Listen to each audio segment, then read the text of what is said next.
If you've been going around the good old internet looking for the right podcast to fulfill your New York Yankees needs, well, I'll be the first to deliver the good news to you. You have found it. Here on Yapping Yankees with me, your host, Mike Scudero, you and I will be discussing the latest news, takes, and talk throughout the entire Yankee universe. Oh, and there may be some ranting on my behalf. Yeah. Anyway, what do you say we get to it? Let's get to yapping!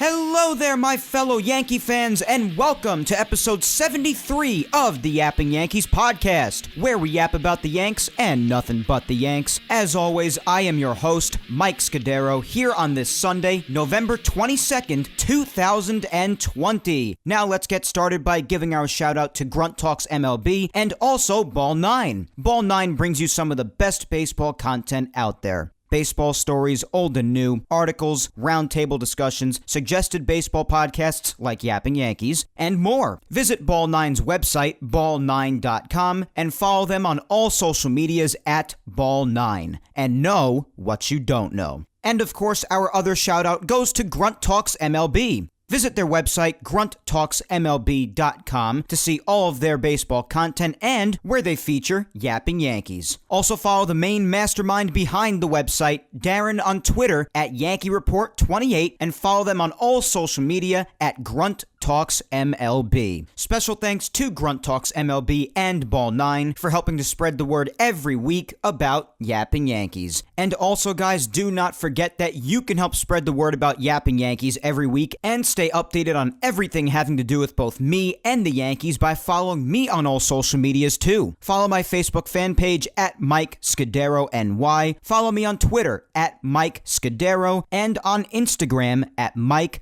Scuds 97. And obviously don't forget to always listen to and subscribe to Yapping Yankees on all 4 of the platforms that it's available on: YouTube, SoundCloud, Apple Podcasts, and Spotify. Well, here we are. Yet another Sunday, episode 73. Thanksgiving is just around the corner on Thursday, and I'll be honest with you, as far as the Yanks are concerned, next to nothing happened this past week, so I'll just give it to you straight. This episode may be on the shorter side. But, don't you dare stop listening, because just like I said last week, when has that ever meant that Yapping Yankees won't be a good time? That's right, never.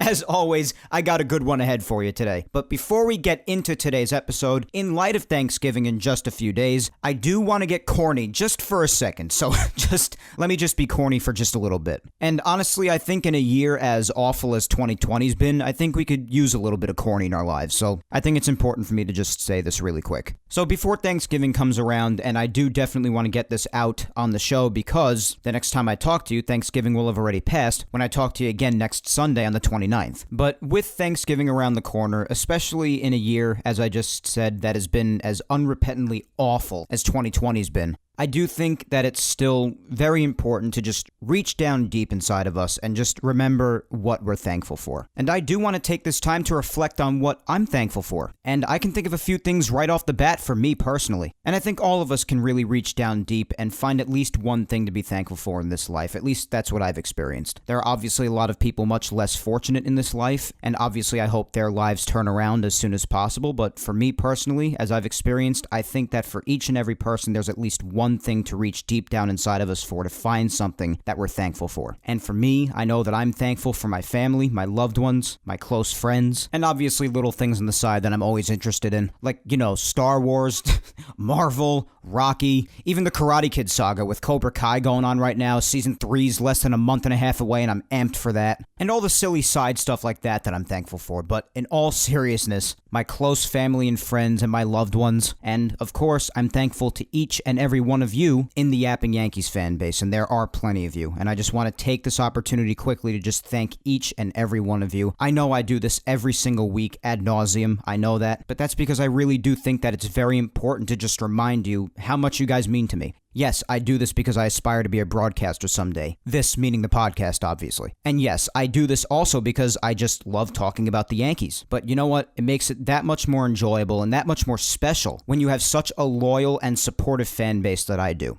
And yeah, I might not be in the hundreds of thousands or the millions as far as numbers go like other certain people do, but you know what? We all have to start somewhere, don't we? I started this podcast a year and a half ago after I graduated college. I've had a blast doing it ever since, and we get new fans each and every week that enjoy Yapping Yankees and help promote it all the time, help me get the word out about it. It encourages me to do even better each and every week, and it always helps to know that there are people out there who truly love what you do, truly love and soak in your product every week that you put out new content, and I couldn't ask for better listeners, and of course, I hope we continue to grow every week as we've continued to do. I've even seen that the YouTube channel has been growing a lot lately, and the YouTube channel is extremely important to me. I love being on YouTube. It's well over 100 subscribers now. The last Yapping Yankees got almost 250 views, I think, and that's really good stuff. We're growing little by little. We are growing here on Yapping Yankees, and I love it. It's just me doing this thing, guys. I put the show together, I record, edit, produce it, release it, promote it, all by myself. Everything that goes on here on the recording, behind the scenes, afterwards, and even beforehand with preparation, organization, it's all me. And I was very fortunate to be able to learn all of these skills in my 4 years in college. And I took that knowledge with me to here on Yapping Yankees, and I intend to continue to do so in all of my future endeavors, particularly as a big-time sports broadcaster sometime later in my life, whether it be next year, in the next 5 years, next 10 years, or even beyond that. And all throughout so far, and I hope it continues to do so as we go forward, it has been awesome to see you guys continue to enjoy the content week after week after week. And as I say every week, there are no words in the English language to properly convey to you how thankful and appreciative I am to all of you who enjoy Yapping Yankees every week, help promote it and spread the word about it, and just show your undying support for it. It is awesome, and I'm thankful for each and every one of you as well. So, family, loved ones, friends, and whether you're an OG Yapping Yankees listener from the beginning or you're just hopping onto the Yapping Yankees train, I truly am so thankful for you. So thank you very, very much for the constant support. And as this dumpster fire of a year comes to an end and 2021 is just around the corner, I hope we can continue to just keep on growing this podcast as time goes along and have it grow even more next year in 2021.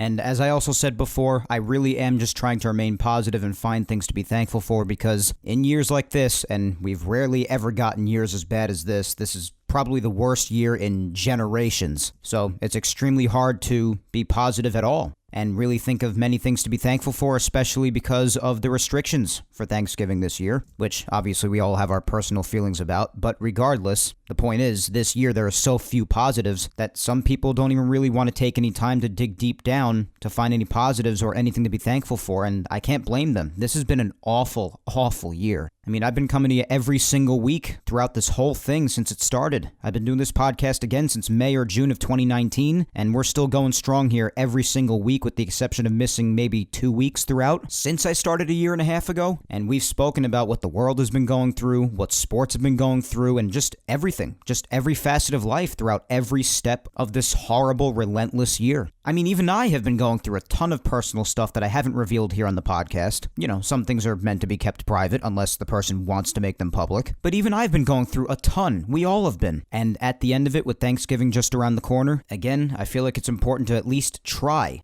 to reach down and find things to be thankful for. Even just something. One thing is good enough. Even if it's just to maybe help you lift your spirits a little bit. So that's what I'm thankful for right off the bat. Regardless of how terrible life is right now, I'm thankful to be alive. I'm thankful for my family and my loved ones, my close friends. You're lucky to have one true friend in this world, guys. And if you have one true friend, one really purely loyal, good, true, honest friend, that is plenty. And obviously, as I said many times, I'm so thankful for each and every one of you, whether you just joined me or whether you've been listening to Yapping Yankees from the beginning a year and a half ago. And I'm also thankful for all the fans who are yet to come. So regardless of what's been going on this year, I hope that all of us get to enjoy Thanksgiving this Thursday at least a little bit, whether you canceled your family plans or not. Just dig deep, guys, and try to find at least one thing to be thankful for. It could give you more of a positive outlook and can truly be uplifting. So that is my little Thanksgiving spiel for this year, and I hope you enjoyed it.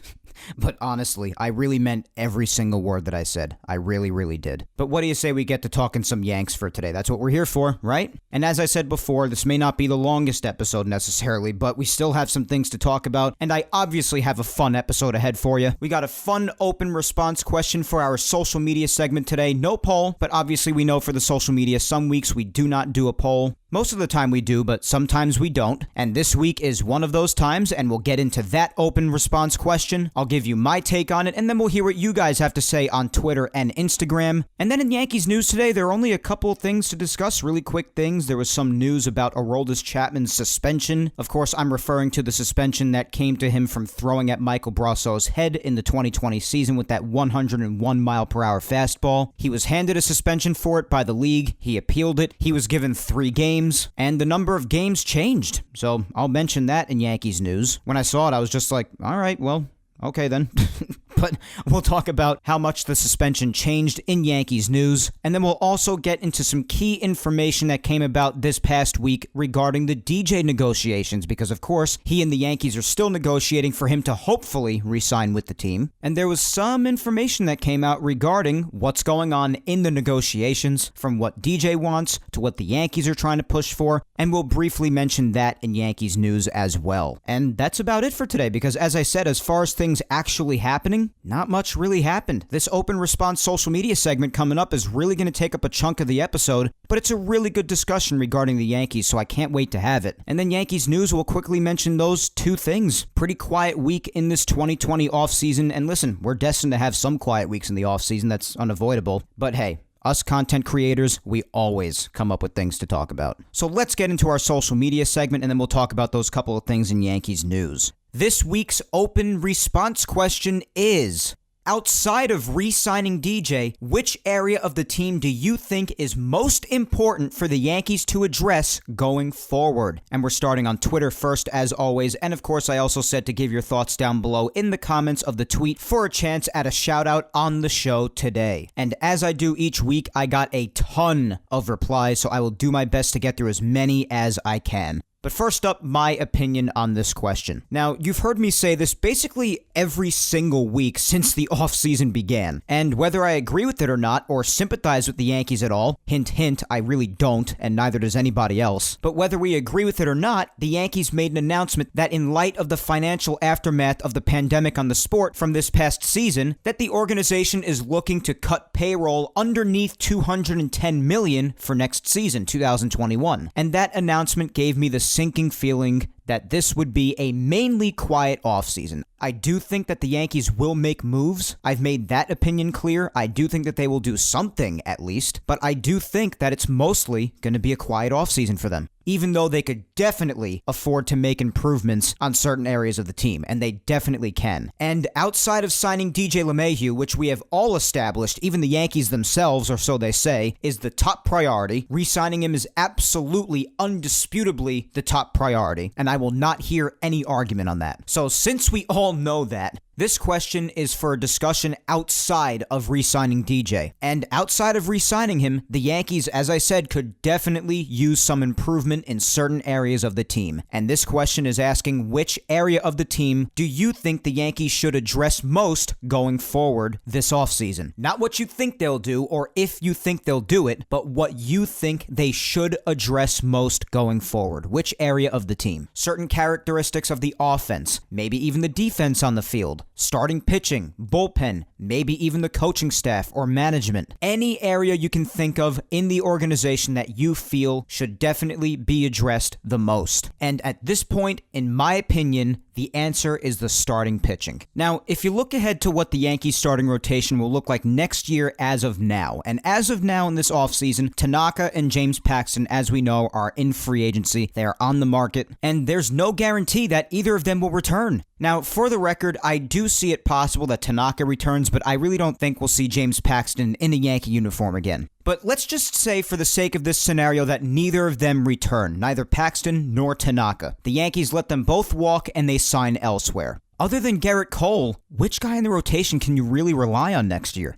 They even put up a graphic of the Yankees' projected 2021 rotation up on the Yes Network. I believe it was during an edition of Yankees Hot Stove, I think. They put up a graphic on the screen of the Yankees' projected 2021 rotation, and it was Garrett Cole, Luis Severino, Jordan Montgomery, Davy Garcia, and Clark Schmidt. Now, if Tanaka and Paxton are to walk, and that was the projected rotation because, of course, it's not guaranteed that either Tanaka or Paxton will return. So if neither of them return, you have a rotation of Garrett Cole, who's almost always reliable. Of course, he's going to have his not-so-great days. He's a human being. But obviously, Garrett Cole is the main guy that you can rely on, the main guy that you can count on to put in a big game on short rest or not in the postseason, as he proved in this past postseason where he did great. But after him, you have Luis Severino, who for the most part, as we established a few weeks ago when his timeline was announced, or his predicted timeline for next year, he's mainly not going to be returning until the second half. That is, of course, if next season is a normal season, back to normal in 2021. Normal 162 games ranging from the first week of April or the end of March. The 2021 season starts in the first week of April, but you get what I'm saying. From the beginning of April until the end of September. A regular, standard 162 game season. And if it is like that, you're not getting Luis Severino until around the second half of the season, and especially in his case, because of the fact that he got Tommy John surgery, basically the biggest surgery for a pitcher, there are no guarantees that he's going to be a killer pitcher. And it's been a long time since he's been on a major league mound facing live hitters. So you're not getting him back until basically the second half, and there are no guarantees with him considering he's just coming off of Tommy John surgery. Then you have Jordan Montgomery, who I will admit came through big in Game 4, and he had his good outings in 2020, and even before Tommy John surgery, he had some great outings. But this past season, attributed to the odd season or not, like you could with all players, theoretically. But regardless, he was very inconsistent, and when he got hit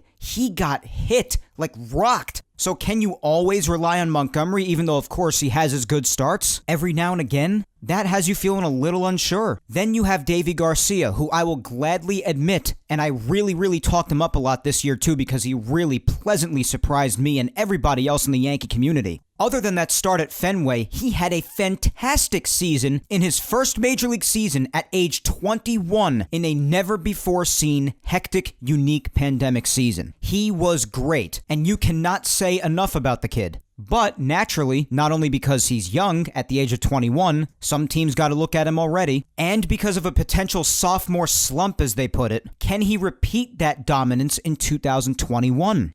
And last but not least, having Clark Schmidt, we know he has good stuff, but outside of his summer camp performances in July before the 2020 season got underway officially, he got hit pretty hard, and understandably so. He kind of just got thrust into things at the end. He wasn't exactly brought in the best of circumstances that night in Baltimore in his Major League debut out of the pen, and even the Yankees themselves, as of late, have expressed that he may not be ready to go fully yet for the Major Leagues, that he could maybe still use some more developing. So again, I make my point. Outside of Garrett Cole, who can you really feel good about relying on in the rotation next year? Not really anybody. So going into next year, again, starting pitching is a big concern in my opinion, and it is definitely the area of the team that I feel the Yankees should address the most going forward in the offseason. Again, outside of DJ LeMahieu, of course. Now, I've said on prior episodes that if the Yankees are to sign a Trevor Bauer, perhaps, I would very much be for it. Trevor Bauer is incredible. He's just coming off of winning the NL Cy Young. And yeah, off the field, he's a bit of an acquired taste, if I had to say so. He's a very opinionated guy about many things, especially aspects of Major League Baseball and the game itself. Very against the way Rob Manfred has been doing things for some time now, which I highly agree with Trevor Bauer on, because I myself have lost count of how many times I've relentlessly gone after Rob Manfred.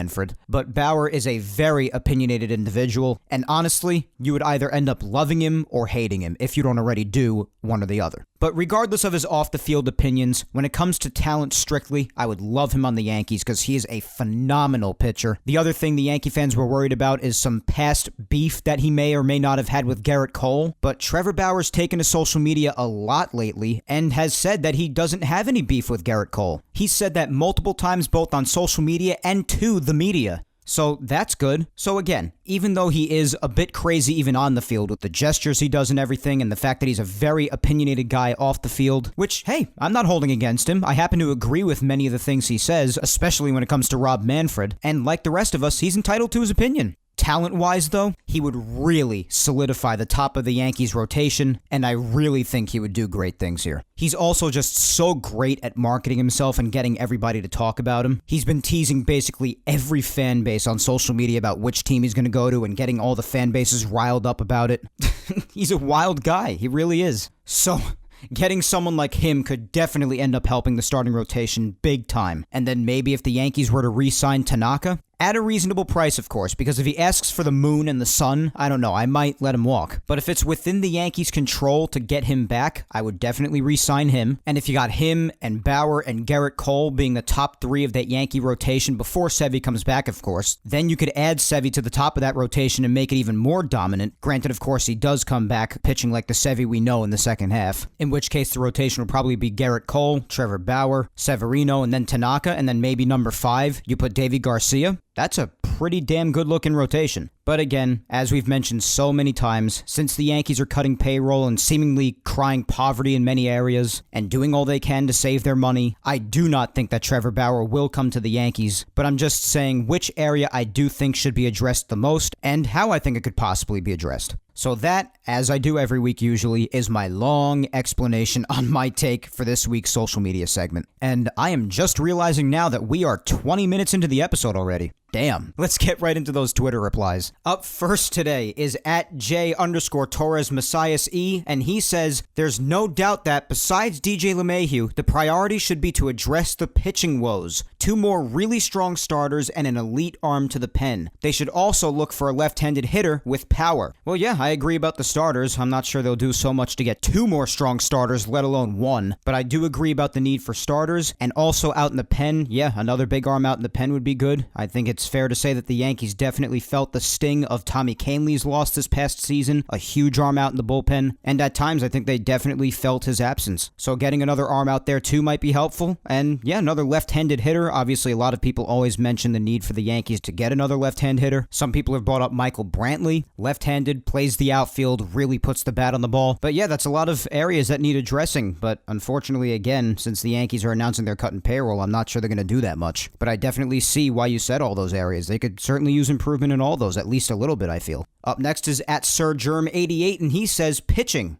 All right, yeah, I agree. At CPizzaIA says adding some starting pitching, bulking up the bullpen, and improving the infield defense. Yeah, I definitely see the first 2 points. And yes, improving the infield defense, I assume a lot of others feel that way too, because the infield defense this past season was pretty rough, particularly from Gleyber Torres, who I did express confidence in his improving. I do very well think that he could improve at that position with hard work. It wouldn't be the first time that a young Yankee looked absolutely horrendous at their position, but with hard work and dedication, improved. Clint Frazier. Wow, got something in my throat there. I'm so lame. But you get the point. I do feel that Gleyber, with hard work, could improve at shortstop, but I know some people also want the Yankees to possibly look elsewhere for some infield defense help. My good friend at Laura_Icemont says, pitching. We need to sign a number 2 starter and then 1 to 2 relief pitchers. All right, as you heard in my long explanation, I'm inclined to agree with the starting pitching, and of course, as I said with the loss of Tommy Kahnle and how the Yankees really felt that loss this past season, I think it's safe to say, yeah, I could definitely see the want for another bullpen arm or 2, especially since the Yankees are probably going to be trading Adam Ottavino this offseason. We know that at the end of 2019 and into the playoffs, he really had a rough going at things, and for the most part in 2020, that continued. So after having felt the loss of Kahnle when he had to go down to Tommy John surgery and Adam Ottavino not being himself and probably being traded this offseason, yeah, I definitely see the need for 1 to 2 relief pitchers. And actually, I also believe it's Adam Ottavino's birthday today, so happy birthday to Adam Ottavino. Alright, so up next is at BaseballCardKI1, and they say, I will always want more starting pitching. But wouldn't a rotation of Cole, Severino, Herman, Paxton, and Tanaka be pretty good, with Montgomery and Garcia available as well?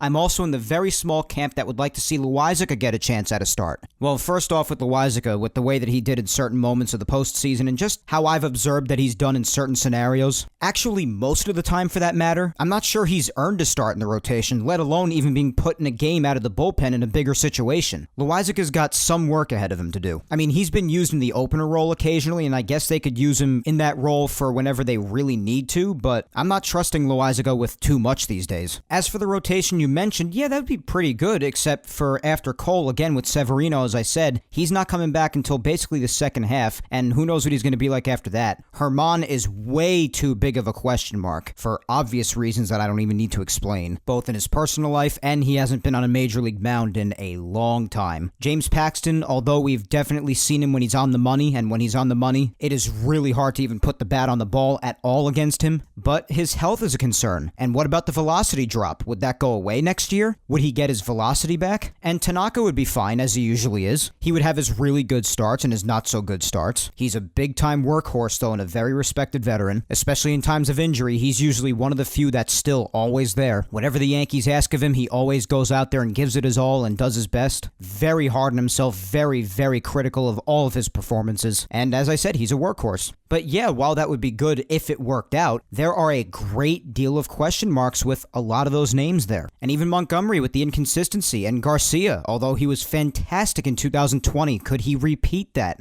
Lots of questions. Okay, up next is Rebecca at Peace Now for Life, and Rebecca says, easy answer this week. Pitching. We need another shutdown starter to match Cole, a solid number 2. Bauer, perhaps? And another dominating bullpen guy. Those, along with DJ, would complete this team. Well, you know I agree about the solid second starter, and I would even be on board if it was Trevor Bauer, as I said before. And yeah, the dominating bullpen guy too. We've heard a few people say that now, and I agree. And the Yankees already have the dominating back end as of now. The back three, excluding Adam Ottavino, of course, Chad Green, Zach Britton, and Aroldis Chapman. And for a lot of teams, one of those relievers is an absolute blessing. Just one of them. But you know what? If the Yankees can add one more, especially with how much they felt the loss of a Tommy Kahnle out in the bullpen this past season, someone of Tommy Kahnle's ability, yeah, I'm not going to act like I'm opposed to getting another dominant bullpen arm. So yeah, agreed. Next is Christian at Christian_NYYST, and Christian says why their owner thinks it's okay to talk about getting under the luxury tax a season after signing Garrett Cole. I'm very level-headed and never bought into this quote-unquote Yankees are cheap narrative, but you absolutely cannot cry poor and pull the plug on this thing after a shortened COVID season. The window is closing on this group. So yeah, I guess you're saying the front office, and you know what? I'm inclined to agree with you. We all know that the Yankees are probably financially well off. The New York Yankees have plenty of money, even if they did lose money like the rest of the owners probably did this past season. You have to imagine the Yankees still have plenty of money. And especially after signing someone like Garrett Cole to the contract they did last offseason, yeah, I completely agree. I do feel that if there's any time to go all in, it's now. And by the way, I too, like you, never really bought into the Yankees are cheap narrative. They have had their big contract signings in the past, plenty of them. As you so highlighted, even Garrett Cole last offseason. But yeah, you know what? Time continues to tick on, and this group year by year is getting older, and as time goes along, some players may naturally depart from the team as well, through free agency or trade or what have you, and the more that time continues to tick on, yeah, the window closes little by little, and I definitely agree that now is not the time to be crying poverty. It definitely is not. But as I've stressed, it really does seem like the Yankees are going to do all they can to save their money this offseason. And that's why, realistically, unfortunately, I do say that this offseason is probably going to mostly be a quiet one. And it's already been that way. Granted, it's very early still. It's only November 22nd. There's still so much offseason left to go. But I still see it being mostly quiet for that reason of them wanting to get under that luxury tax.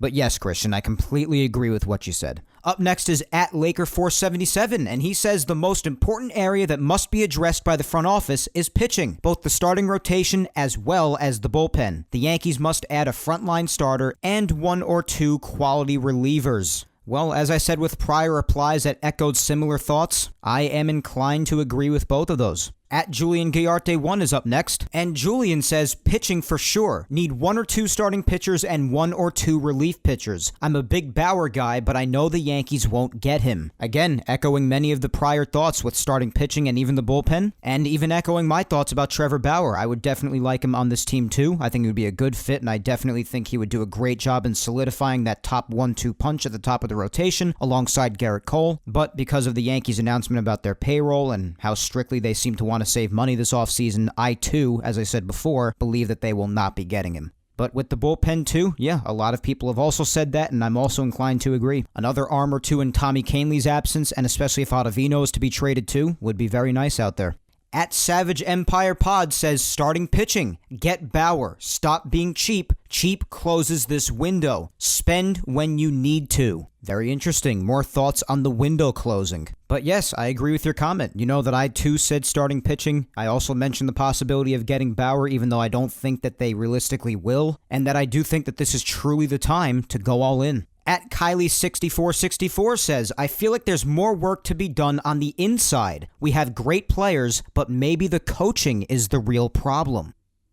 Maybe they are. That's an interesting one. At MountainGal456 says, I'd say pitching. It's been inconsistent. I agree, Tina. There have been a lot of times where the pitching's been inconsistent. And with all the question marks, particularly in the starting rotation going into next year, yeah, agreed. At the GOAT_12 says starting pitching is the only answer. I don't know about the only answer, but yeah, I definitely agree that starting pitching is the biggest one. I do agree with that. At Blue Russian 35 says starting pitching followed by another reliever. Okay, so another one that says a starting pitching and possibly even another relief pitcher. That reply seems to be dominating the comments. At Black Rebirth 52 says, definitely need pitching. I think that's important. And also a shortstop because our defense was not good. So we definitely need to improve those two aspects of the team. All right, so another mention of the infield defense. And it'll be interesting to see considering the Yankees seem pretty determined to having Gleyber play at shortstop. It'll be interesting to see if Gleyber can improve there and be the Yankees shortstop that they need. And I think he can. With hard work and dedication, we'll see. Gleyber's never been a top-tier defender per se, but I happen to think he's extremely talented all around. He's a young kid, and I think he could pull it off. And as far as the pitching goes, you know I agree with that.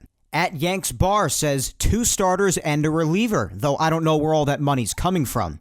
Well, the Yankees have the money. I'm pretty sure we all know that. But as far as how truly dedicated they are to saving money and staying under that $210 million threshold, that's another story. So if they really try to be strict with that, then yeah, that money may not be spent. The Yankees do have the money. It's just a matter of whether they're willing to spend it or not. And it's a very real possibility because of how strict they sound about staying under that luxury tax that they don't spend it. At N Costanzo 24 says, need a solid number 2 or 3 starter and probably 2 relievers, especially with Kahnle gone. You know I agree with the starting pitching, and yeah, I even understand the bullpen sentiment, as I've said many times already, because with Kahnle, he's probably going to miss all of next season. If he does pitch at all, it'll be at the very, very end, if anything. But he'll probably be gone again, and you saw how much the Yankees missed him out in the bullpen this past season, as I said. Ottavino probably won't be back. I'm guessing he probably won't be. But yeah, again, for those reasons, I certainly wouldn't be opposed to adding more bullpen help. At its_bleachbit says, starting pitching.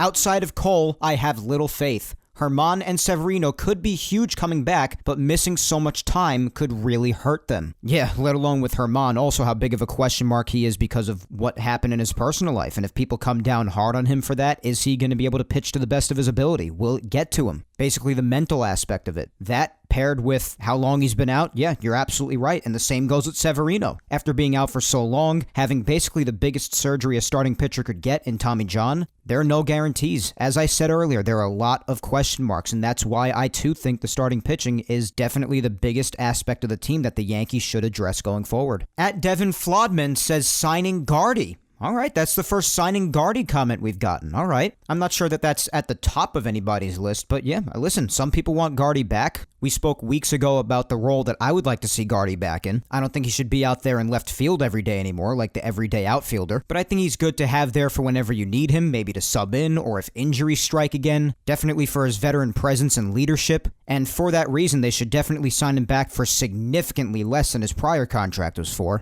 But yeah, with a lesser role for less money, and I think Gardner would be willing to do that because of how loyal he is to the Yankees, how much he loves being a Yankee. Yeah, I think it could work well, and I'd like to see Gardy back in that sense. But everyday starting duties should definitely be handed over to someone like Clint Frazier at this point. But that's very interesting to get a signing Gardy comment. I didn't think I would get something like that. But let's continue on here. Up next, we have @John B_, and he says, starting pitching and bullpen, no other answer. Pitching wins championships, and since 2009, we haven't had great starting pitching or bullpen. We need length in our starters and stop this 5 to 6 inning stuff. Well, I definitely think since 2009, we've had a great bullpen at times, most of the years actually, so I don't agree with that. But a lot of the time, yeah, starting pitching has definitely been flawed most of the years since then. That I do agree with. The The Yankees have invested in getting that super pen a lot of the time, and they've had dominant arms out there for years. So the bullpen's okay, but as other people, including myself, have said, with Tommy Kahnle likely being gone in 2021 and Adam Ottavino leaving, I definitely think that adding some more bullpen help wouldn't hurt. And yeah, I agree with the starting pitching, of course, as I've said, but saying that the Yankees haven't had a great bullpen since 2009, I don't agree with that. But yeah, starters could always afford to go longer in certain games, no doubt about that. That's just a part of how baseball's changed, whether you agree with it or not. But there are definitely a lot of times where I'd like to see starters go deeper into games myself. I've said that a lot myself here on the podcast and on social media. But again, yes, with the starting pitching in particularly, I definitely agree with that. At K Snacks says, we all need an intervention. Being the greatest of all time is more like a mindset for these guys. We can't be the greatest if we aren't doing anything, though. We need that champion mentality all around. Hell yeah, I love this reply, with the mentality. You remember, weeks ago, I did a whole episode about the Yankees mentality and how they need to change it. Go listen back to that one if you haven't already. It was a few weeks ago, and I think the actual title of the episode was called Change the Mentality. And I think it was all in caps lock too, if that wasn't enough of an indicator of what the episode was about. But yeah, I agree. I've certainly spoken about the Yankees mentality as well. I agree. At DJ Minyard INC_ says pitching, though I'm not sure I'm the first nor will be the last to say this. No, you're not. All right, up next is at Ziggy89X, and she says bullpen. All right, so you want to address the bullpen. Maybe add another solid arm out there or two like some others have mentioned. At As If Yankee says pitching. All right, pitching.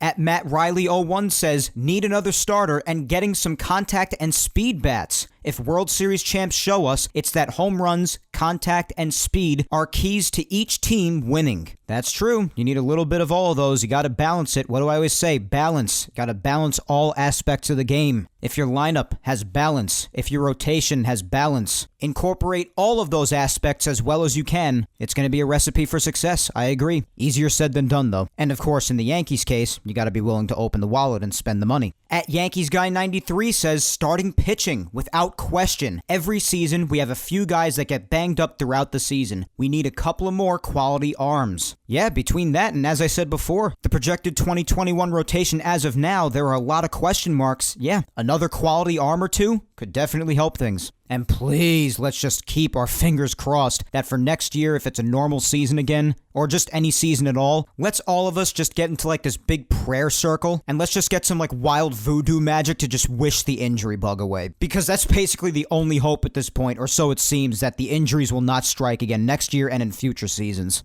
Oh, God, I've just so had enough with the injuries. I have so had enough. Even the slightest mention of the injuries just puts me in a bad mood. Let's just do a couple of more and then we'll move on to Instagram replies. But up next we have at Long Island_Tony here on Twitter. And Tony says, I'm in the minority here, but bullpen. Kahnle going down was a huge loss last year. I don't think you're in the minority. I think that's plenty fair, first of all. And second of all, you've heard plenty of replies that have also said bullpen. So no, I don't think you're in the minority here, Tony. I know a lot of people have also said starting pitching. I think more people have said starting pitching, but there have been plenty of replies that have also said bullpen. At NY Sports Fan 2015 says Bauer might be good, but we'll see. Yeah, we will see. As I said, I'd like him on this team, but because of the Yankees' strictness with the payroll, I'm not expecting to see Bauer in pinstripes. At ILA Bach RN says, you can never have too much pitching. I'd love to see Tanaka back and maybe sign someone like Bauer. Hell yeah, I'd be on board for that. Are the Yankees on board for it with the payroll, though? That's another question. At G_Carollo says, I think they strongly consider trading Sanchez and flipping the prospects they get for him to get a controllable pitcher. Well, as I've said, I don't think we're going to see Gary go much of anywhere as of yet. I know that trade offers for him are probably being at least listened to, but I don't think we're going to see Gary Sanchez actually go anywhere. I personally don't think he'll get traded this offseason. I could be wrong, but I don't think he will be. And even if he is, how good of a return are you really going to get? Because right now, although other teams may still realize Gary's potential, after how he did this past season in 2020, and how he's done basically 2 of the last 3 years, but mostly this past season, how big of a return would you get for him considering his value, I would think, has to be at an all-time low right now? So for that return, if you were to get those prospects, how good will those prospects be, and would they even be enough to flip for a controllable pitcher? So that's what you got to think about there. And although his value is at an all-time low, I'm pretty sure the Yankees would probably want more than just prospects at this time for Gary, but that's just what I think. For these reasons and all the others that I've mentioned throughout the last few weeks, I just don't see Gary going anywhere anyway. All right, let's finish off with @Yankees Lauren, and she says pitching, re-sign Tanaka, and then go for another solid starter. All right, so a very similar reply to the one a couple of responses ago. I believe the comment a couple of replies ago said to re-sign Tanaka and then go after Bauer. So you two seem like you're on the same page, and as I said a couple of replies ago, I would not be opposed to that at all. But nonetheless, we spent a lot of time here on the Twitter replies today, guys, and I had a blast doing it. I think this was an awesome subject to tackle today, and I loved hearing your guys' thoughts on it. So thank you guys, as always, so much for all of your replies here on Twitter. And of course, if I didn't get to you, I'm very sorry. Just keep on commenting on future social media segments. I will get to you. I promise. I will.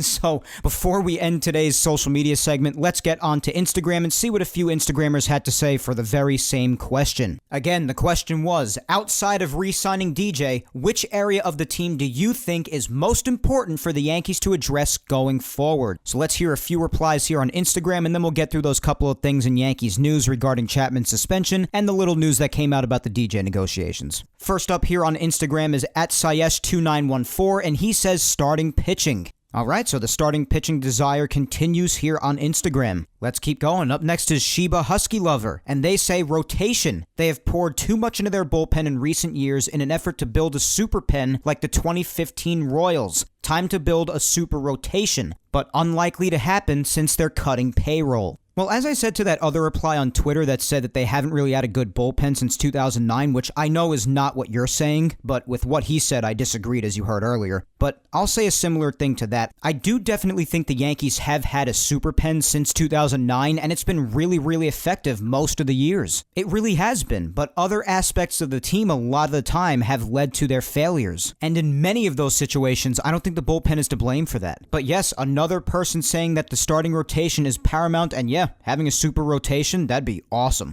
But just like I've unfortunately had to say, and you reiterate it too, and I'm glad you did, because the Yankees are cutting payroll, that probably won't happen. But we'll see what happens. There are a lot of factors that have to go down this offseason. What they choose to do with Tanaka, even Paxton, even what happens with DJ, and even if he does resign, how much they resign him to, and then how much they're willing to spend elsewhere because of that. There's just a lot of factors here, as we know. It's all part of the free agency process, the negotiating process, self-evaluation, and the offseason at large is just one big machine with a lot of moving parts to it. But again, another reply for the starting rotation, and I completely agree. Up next is my amazing girlfriend, Vic Salimo, and Vic says starting pitching, hands down. Another advocate for starting pitching. I love it. Totally agree. And last but not least, as always, love to save it for last as we know, my amazing mother, Julia Gina Scudero, and my mom says, no kidding aside, management. They tend to be the biggest obstacle to the team winning a World Series. We practically get into the playoffs every year only to witness ridiculous management decisions, such as removing pitchers who are killing it for the dopiest of reasons. We've had amazing talent on this team, and too often, management decisions have screwed it up. I think the team could use a little tweaking, but I feel management decisions are what often cripples their chances. Well, yeah, there are certainly times where management comes in, whether it be from up top, from Brian Cashman, or even from a little bit of everybody, like the analytics team, Brian Cashman, maybe even a little Aaron Boone thrown in there. But I definitely think a lot of the decisions, especially if you want to mention one in particular, like the Davy Garcia and Happ situation, that I feel is a sort of decision that's made throughout the entire front office and the organization, like a little bit of Boone, mostly Cashman, and maybe even the analytical team. Like that comes mostly from up top, I think. That's the organization as a whole.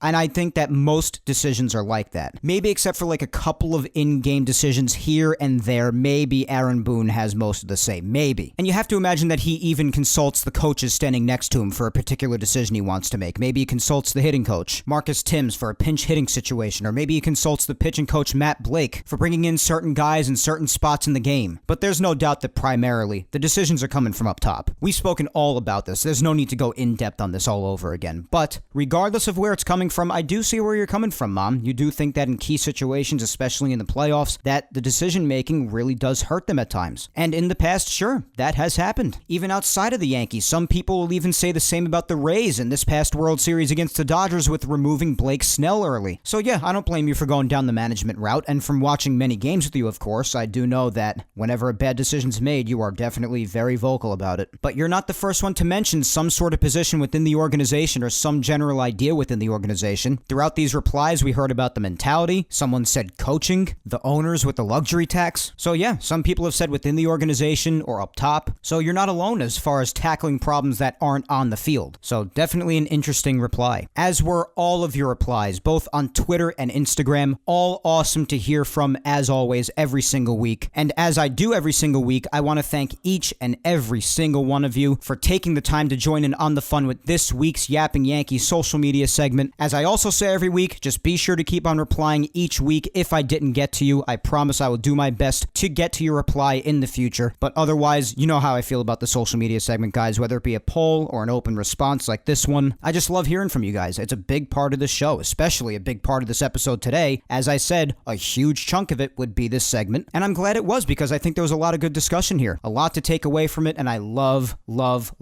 hearing your guys' thoughts. So thank you all very, very much for all the interaction, as always. But without further ado, let's briefly discuss the two things from Yankees news this past week, and then we'll wrap up episode 73. As I said earlier, there was news about the Aroldis Chapman suspension. Of course, we all remember this past season when Aroldis Chapman, whether it be on purpose or not, threw a 101-mile-per-hour pitch at Brosseau's head, Mike Brosseau of the Tampa Bay Rays, and as a result, there were plenty of suspensions handed out: Kevin Cash, Aaron Boone, Aroldis Chapman, on. And it was an ugly situation that led to tensions being high between the two teams for basically the rest of the year. And as we remember, Aroldis Chapman continually said that he did not do it on purpose. He decided to appeal the suspension when it was given to him, and it was 3 games, and now it was announced that on Thursday, Chapman's 3-game suspension for throwing the ball at Brosseau's head was reduced from 3 games to 2. So I guess they found those witnesses that they couldn't find for his appeal hearing. And as I said earlier in the show, when the notification popped up on my phone, I was like, oh, okay then.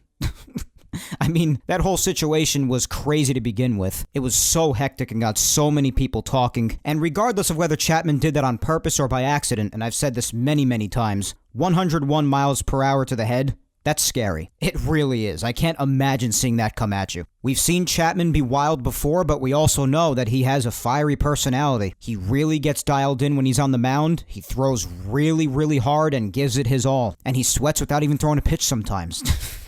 So that's the news on Chapman. And basically, again, when I saw it, I was like, okay. So his suspension as of now for 2021, it'll now be 2 games instead of 3. So he'll be suspended for 2 games come 2021. And the other little piece of news was just something that was reported on social media a few days ago, and it was the fact that the Yankees have made it very clear that bringing back DJ LeMahieu is their top priority, as all of us anticipated it was. And it was confirmed that negotiations are continuing to go on, and that DJ himself, of course, throughout the last few weeks, has said how good of a fit he believes the Yankees to be. He loves it here, and he wants to come back. At this point, it's just a matter of what the Yankees choose to do. How many years they give him, how much money they give him. We've said all of this on the show already in past weeks. This is nothing that I haven't said or predicted, and this is nothing that we haven't heard already. We did, however, get a couple more details as far as where each side stands, though. It seems like DJ's side is pushing for 5 years, and the Yankees would really rather 3. So, as I mentioned last week and the weeks before, guys, this is the negotiations process. It's often complex. Some last longer than others, and some go on really long.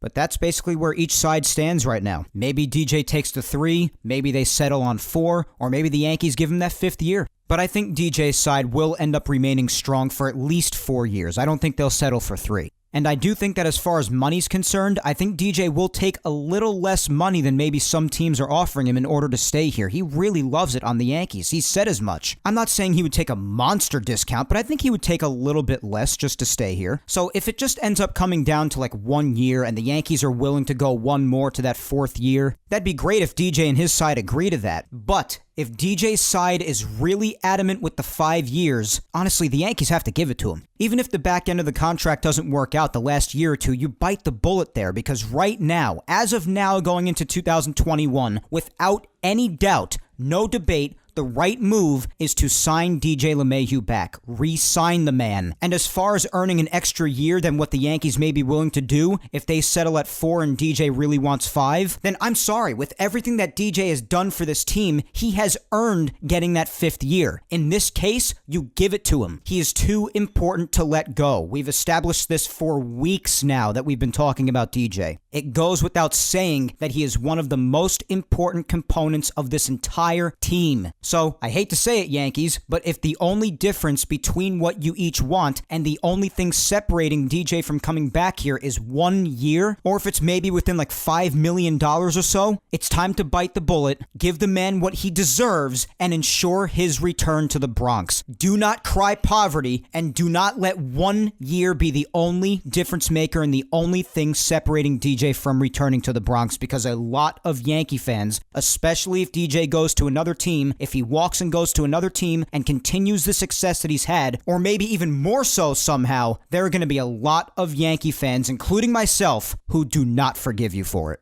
Bring this man back. I'm being patient because I know how the negotiations process works. I know how complicated and complex it could be. And of course, I'm sure there are things going on behind the scenes that we know not of at this time. But I'm just saying, if those end up being the difference makers, the Yankees have got to suck it up and bring this man back to the Bronx. We all know this. None of us feel sympathy for the Yankees. None of us feel like they're hard up for money because guess what? They are the New York freaking Yankees. So that, as of now, is the deal as to where DJ's side stands more or less, and more or less where the Yankees stand in these negotiations. The Yankees have said it's their top priority to bring him back. DJ has continued to repeat how much he wants to be back here. Let's get this done. Don't let him slip away, Yanks. Don't let him slip away. And for the record, if you guys remember, and I've said this many times throughout the last few weeks, I have voiced a lot of confidence in DJ returning here. I do think he'll be back, but nothing is certain in free agency until that contract is inked. And the Yankees had better not drop the ball on this one. But as for now, guys, that is all for episode 73 of Yapping Yankees today. And what do you know? This episode actually ended up being a pretty decent length. So, let's give one last shout out to Grunt Talks MLB and Ball 9. Ball 9 brings you some of the best baseball content out there. Baseball stories, old and new, articles, roundtable discussions, suggested baseball podcasts like Yapping Yankees, and more. Visit Ball 9's website, ball9.com, and follow them on all social medias at Ball9 and know what you don't know.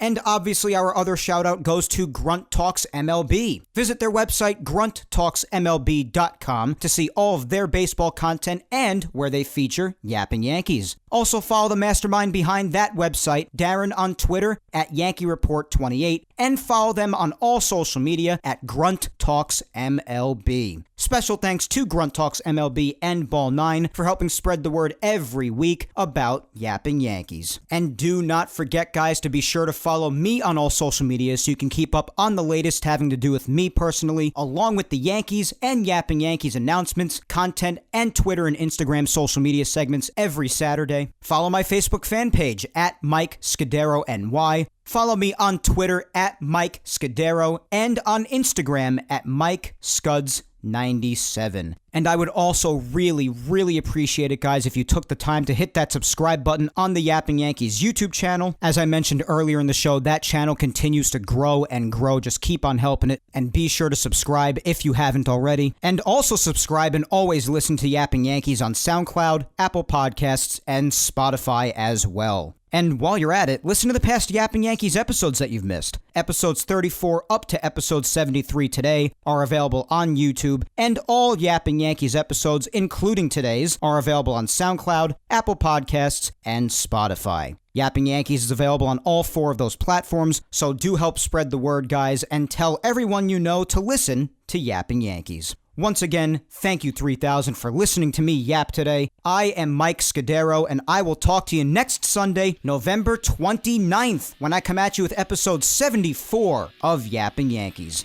Until then, guys, you know the deal. Hang in there, be patient, please stay safe, look out for your loved ones, and yes, although it's obviously not the same this year, as I said earlier in the show, try to have a happy Thanksgiving. And despite this year being as terrible as it has been, try to remember the things we're truly thankful for. Oh, and Yankees, re-sign DJ. Have a good one, guys. Take care.